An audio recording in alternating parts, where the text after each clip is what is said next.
Star Trek Discovery's final season gave two characters the same story. Star Trek Discovery's fifth and final season tried to deliver a satisfying send-off for Michael Burnham and her crew, a culmination of 5 years of emotional arcs, time jumps, and galaxy-spanning stakes.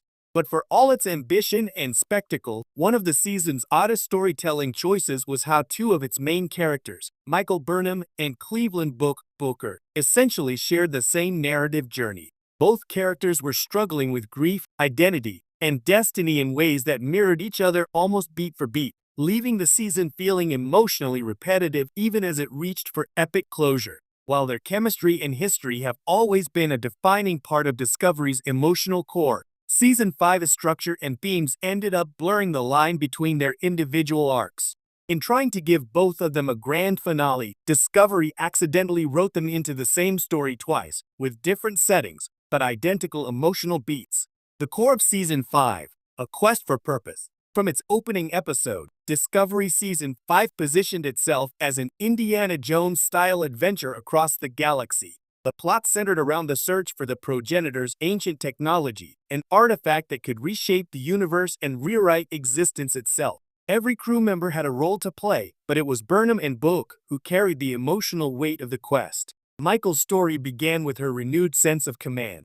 After years of uncertainty, she had finally found balance as captain of the USS Discovery. Yet, her drive for meaning, her desire to connect the universe's mysteries to her own personal growth, was still burning. The progenitor technology, representing the origin of all life, became a metaphor for her own need to understand why she exists, why she fights, and what her destiny truly is. Book, meanwhile, entered Season 5 in the shadow of trauma. After the destruction of Quajian and his fallout with Burnham in Season 4, he was searching for redemption and a sense of belonging. His decision to join the search for the progenitors wasn't just about saving the galaxy, it was about proving to himself that he still deserved to be part of it. His motivation mirrored Burnham's, to find meaning in chaos, to uncover purpose from pain. So right from the start, Discovery placed Burnham and Book on parallel tracks. Each was chasing the same philosophical goal, self-understanding through discovery, wrapped in slightly different emotional tones. Love, guilt, and the weight of the past. The Burnham-Book relationship has always been Discovery's emotional backbone, but by Season 5, their dynamic had shifted into something more introspective. After their painful breakup, both characters were still clearly in love but unwilling to admit it outright.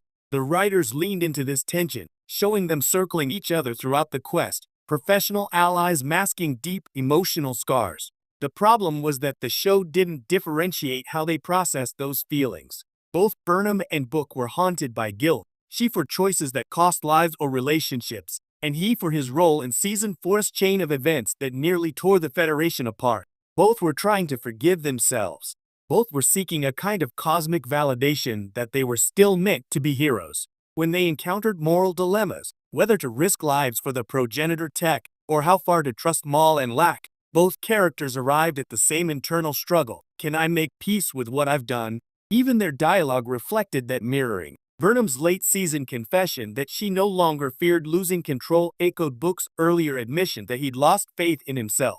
They were speaking the same emotional language, two mirrors held up to each other, and while that symmetry was thematically neat, it robbed the season of contrast. The dual redemption arc. What made Discovery's final season unique, and in a way frustrating, was how it gave both Burnham and Book identical redemption arcs.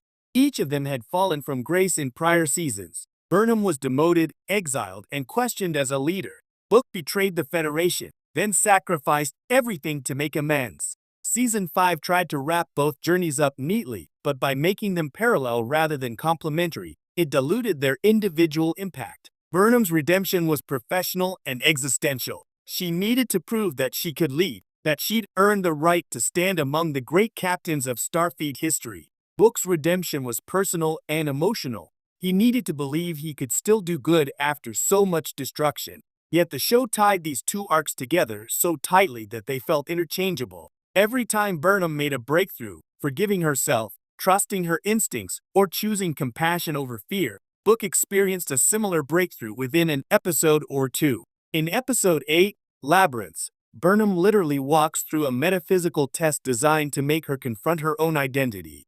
she emerges stronger, wiser, and at peace. 2 episodes later, Book undergoes his own spiritual reckoning, facing his past trauma on Quajian in a vision that leads to his emotional rebirth. Both were powerful sequences, beautifully acted, elegantly written, but narratively redundant. When parallel becomes repetition, the best Star Trek series have always balanced character parallels with contrast. Picard and Riker both wrestled with command, but their approaches revealed their differences. Kirk and Spock mirrored each other's extremes, emotion versus logic. Sisko and Dukat were two sides of a moral coin. But in Discovery Season 5, the Burnham Book dynamic lacked that essential friction. Instead of using their similarities to spark tension, the story leaned into harmony, which, while emotionally satisfying, made for repetitive storytelling. There were moments when their paths could have diverged meaningfully. Burnham could have fully embraced Starfleet's idealism, while Book could have chosen to remain outside it, a rogue philosopher rather than a redeemed ally. Their reunion at the end could then have felt like a meeting of two evolved but distinct souls. Instead, the finale saw both characters arrive at the same emotional conclusion: peace through purpose, forgiveness through love. It was tidy, poetic, and safe, but it also underscored how Discovery's storytelling sometimes prioritized thematic symmetry over character individuality. The broader problem, Burnham's narrative gravity. Part of the issue stems from Discovery's long-standing challenge: everything in the show orbits around Burnham. As a protagonist, she's deeply compelling, but her gravitational pull often consumes the arcs of others.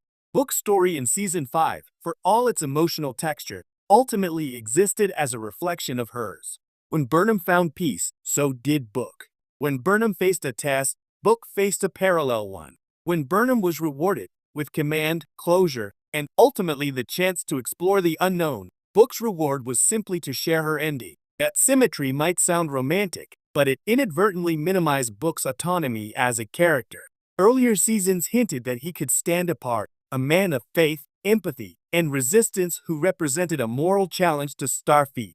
Season 5, however, turned him into Burnham's emotional echo. This isn't new for Discovery. The series has often used supporting characters as reflections of Burnham's journey. Saru as her moral conscience, Tilly as her optimism, and Book as her heart. But giving two characters identical existential arcs in the same season, especially the final one, highlighted how tightly the show's emotional storytelling was bound to a single perspective: the finale and the mirror resolution. By the time Discovery reached its final episode, Burnham and Book's stories had converged completely. Their shared seekers and ended as